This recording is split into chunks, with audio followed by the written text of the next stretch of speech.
2000 সাল। Argentine agent ওরাসিও গাগিওলি খুবই অধৈর্য হয়ে বার্সেলোনার এয়ারপোর্টে অপেক্ষা করছিলেন একটা 13 বছর বয়সী ছেলের জন্য। এই ছেলেটির ভিডিও তিনি বার্সেলোনার স্কাউটিং টিমকে দেখিয়েছিলেন। লাল কালো নিউয়েলস ওল্ড বয়েসের জার্সি পরে অনায়াসে চোখের পলকে সবাইকে ড্রিবল করে গোল করছে সেই ছোকরা, তার নাম লিওনেল মেসি। রোসারিও সান্তাফে শহরতলির মাঠ আর পাড়া ছাড়া যাকে কেউই চেনে না। রোসারিও থেকে সেই প্লেনটা নামলো বার্সেলোনার এয়ারপোর্টে। নামলেন হোর্হে মেসি, সঙ্গে নামলো তার ছেলে লেও, যার জন্য অপেক্ষা করেছিলেন এতক্ষণ গাগিওলি। কিন্তু মেসিকে দেখে তার তো চোয়াল ঝুলে পড়লো।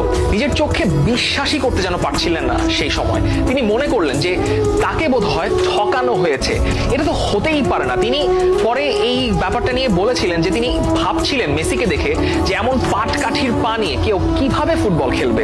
রীতিমতো পুচকে একটা ছেলে, এর তো মাঠে হাড়গোড় সব ভেঙে যাবে যখন সে ফুটবল খেলতে যাবে। মেসিকে নিয়ে গাগিওলির একটা ছোট্ট সন্দেহ অবশ্য আগে থেকেই ছিল।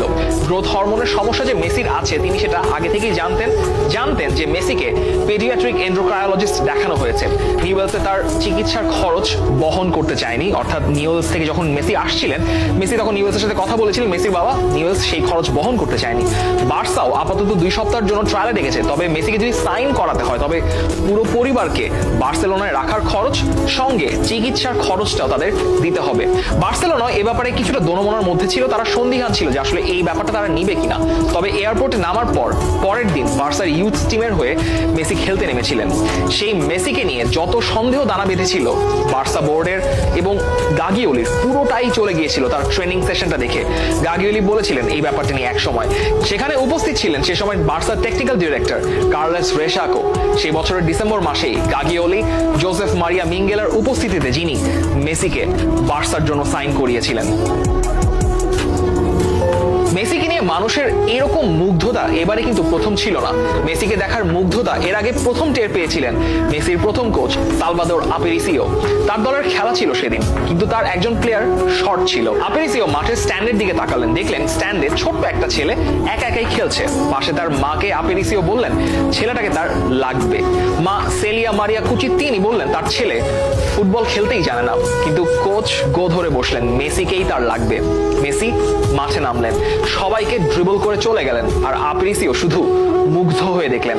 আর্জেন্টাইন ফোকলোরের সবচেয়ে সুন্দরতম দৃশ্য এখনো হয়ে আছে 86 বিশ্বকাপে ইংল্যান্ডের বিপক্ষে মারাদোনার নিজের হাফ থেকে বল নিয়ে ড্রিবল করে দেওয়া সেই অবিশ্বাস্য গোলটা।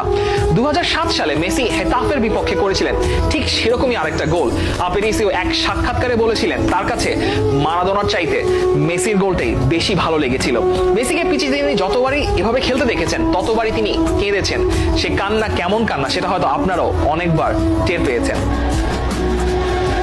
2003 সাল থেকে মেসি বার্সার একাডেমি দলের নিয়মিত মুখ। অনূর্ধ্ব 16দের সঙ্গে শুরু করলেন নিজের প্রথম ফুল সিজনে, 31 ম্যাচে করলেন 38 গোল। অবিশ্বাস্য একটা নাম্বার সে সময় যে কোনো বয়সী একটা ছেলের জন্য। সেই 2003-2004 সালেই মেসি পেলেন প্রমোশন অনূর্ধ্ব 16 থেকে সরাসরি অনূর্ধ্ব 18 দলে। সেখানে অবশ্য বেশি দিন থাকতে হয়নি। মেসি নামের অবিশ্বাস্য এক ট্যালেন্ট যে বার্সার ডিসপোজালে আছে সে সময় বার্সা কোচ ফ্র্যাঙ্ক রাইকার্ড সেটা জানতেন ভালো মতোই। 2003 সালের নভেম্বর মাস জোজে মরিনিওর পোর্তোর বিপক্ষে একটা ফ্রেন্ডলি ম্যাচে মেসিকে মাঠে নামালেন রাইকার্ড মাত্র 15 মিনিটের জন্য। আর সেই 15 মিনিটটাই যথেষ্ট হয়েছিল মেসির জন্য। মেসিকে আর বার্সা একাডেমির হয়ে 1 মিনিটও খেলতে হয়নি। বার্সা সি দলে খেললেন বার্সা বি দলেও। সে বছরের 10 মাসের মৌসুমে বার্সার আলাদা 5টা দলের হয়ে খেলেছিলেন মেসি। আর 2004 সালের অক্টোবরে 17 বছর 3 মাস 22 দিন বয়সে প্রথমবার কাতালান মূল দলের জার্সি গায়ে প্রফেশনাল ডেবিউ হলো মেসির কাতালোনিয়ারই আরেক দল এসপানিওলের বিপক্ষে। আরো 2 বছর চলে গেল। 2005 সালে আর্জেন্টিনার হয়ে অনূর্ধ্ব 19 বিশ্বকাপ জিতে এলেন লিওনেল মেসি।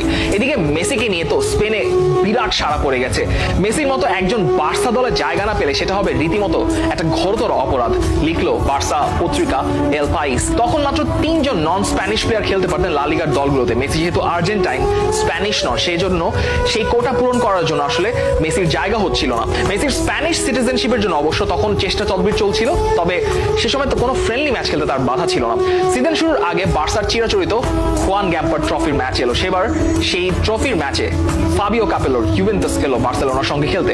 মেসিকে যখন শেষ 10 মিনিট আগে তুলে নেওয়া হলো ম্যাচ থেকে, পুরো গ্যালারি জুড়ে মেসি মেসি বলে চিৎকার। শেষ 80-85 মিনিট জুড়ে মেসি যতক্ষণ মাঠে ছিলেন ঘোল খাইয়েছেন Gianluca Pessotto, Fabio Cannavaro, Jonathan Zebina আর গিলিয়ানো জিয়ান শেডার মতো ভেটারান প্লেয়ারদেরকে। Final whistle, Barcelona 2 Juventus 2। Fabio Capello হাত মেলাতে আসলেন রাইকার্ডের সঙ্গে আর ফিসফিস করে রাইকার্ডকে বললেন, তোমার ওই মেসি ছোকরাকে তো এই মৌসুমে বার্সায় খেলাতে পারবে না, আমাকে এক মৌসুমের জন্য ইউভেন্টাসে ধারিয়ে দিয়ে দাও। এই প্রস্তাব শুনে রাইকার্ড দম ফাটিয়ে হেসেছিলেন। কাপেলো পরে এই ব্যাপারটা নিয়ে বলেছিলেন যে মেসির বয়সী এমন কোয়ালিটিফুল প্লেয়ার তিনি কখনোই এর আগে দেখেননি। মেসি বড় হতে থাকলেন। 2006 সালে তিনি ফুল ফ্লেজেড একজন বার্সা টিম মেম্বার। রোনালদিনিও আর ডেকো তার ব্রোজ কিংবা বড় ভাই বা বড় ভাই সুলভ বন্ধু। মেসির কনসেন্ট্রেশন শুধু ম্যাচে আর ম্যাচ শেষে তার প্লে স্টেশনে। তবে রোনালদিনিও আর ডেকো সঙ্গ পেয়ে একটু একটু মাস্তিও করা শুরু করেছিলেন তিনি। বার্সা হায়ারার্কি তাদের প্রাইসড অ্যাসেটের মনোসংযোগ যেন নষ্ট না হয় তার কোনোটাই হতে দিতে চায়নি। মাঝে রাইকার্ড 2007 সালে দলের উপর নিয়ন্ত্রণ হারালেন। 2008 সালে এই যে মেসির মনোসংযোগ যেন নষ্ট না হয় সেজন্য রোনালদিনিও এবং ডেকোকে ট্রান্সফার আউট করে দেওয়া হলো ক্লাব থেকে। পেপ গার্দিওলা কোচ হলেন। শুরু হলো দ্য পেপ মেসি এরা কিংবা the great Messi false nine এরা। The greatest trick the devil ever pulled was convincing the world he didn't exist. The usual suspects যারা দেখেছেন মুভিটা, কেভিন স্পেসির এই আইকনিক লাইন অফ ডায়ালগটা হয়তো আপনার মনে আছে।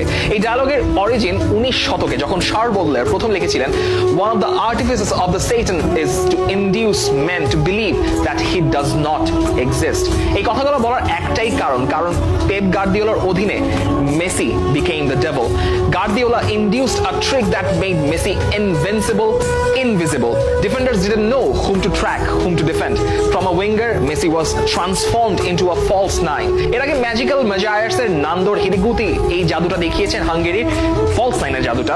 পরে আলফ্রেদো দি স্টেফানো, মাইকেল লাউড্রাপ, ফ্রান্সিসকো টটিরাও এই রোলে খেলে ফ্লারিশ করেছেন। যখন 4-4-2 ফরমেশনটা ফুটবলে সবকিছুকে ছাপিয়ে গেল তখন এই রোলের জাদুটা হারিয়ে গিয়েছিল। শুধুমাত্র মেসির কথা মাথায় রেখে গার্দিওলা নতুন করে কনজিওর করলেন এই ফলস নাইনের জাদু এবং এই ফলস নাইন স্টর্ম আঘাত হানলো 2009 সালের মে মাসের 2 তারিখে বার্সার আর্চ রাইভাল রিয়াল মাদ্রিদের বিপক্ষে এল ক্লাসিকোতে।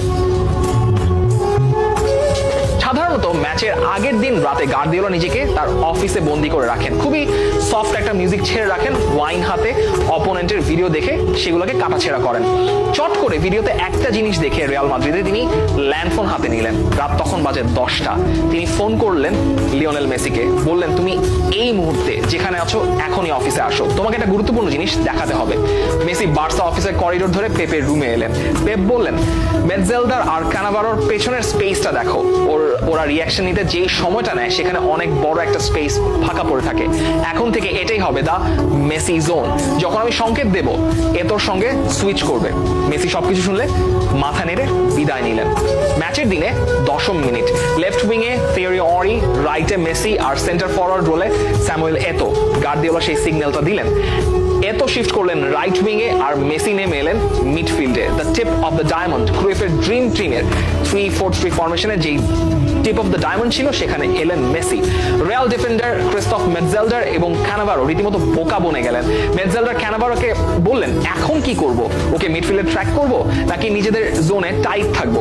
সেই সিদ্ধান্ত তারা পুরো ম্যাচেও পৌঁছাতে পারেননি। যখন শেষ বাঁশি বাজলো মাদ্রিদের উপর দিয়ে একটা ঝড় বয়ে গেছে। Barca 6 Madrid 2। এরপরের 4 বছরই এভাবেই ফলস নাইন রোলে ডমিনেট করে গেছেন মেসি। এই ট্রিক এতটাই কার্যকরী হয়ে উঠলো যে ম্যানচেস্টার ইউনাইটেড 2বার এর ভিকটিম হলো চ্যাম্পিয়ন্স লিগের ফাইনালে গিয়ে। অ্যালেক্স ফার্গুসন অর্থাৎ স্যার অ্যালেক্স ফার্গুসন তো সেবার বলেই ফেলেছিলেন তার এত বছরের ম্যানেজারিয়াল ক্যারিয়ারের এই বার্সা টিমের মতো তার বিপক্ষে থাকা টিম তিনি কখনোই দেখেননি। এই বার্সা টিমটাই তিনি তার ফেস করা সেরা একটা দল। এই 4 বছর যা হলো তা এর আগে লা লিগায় ছিল অকল্পনীয় একটা ঘটনা। এর আগে এক মৌসুমে সর্বোচ্চ গোলের রেকর্ড ছিল 38।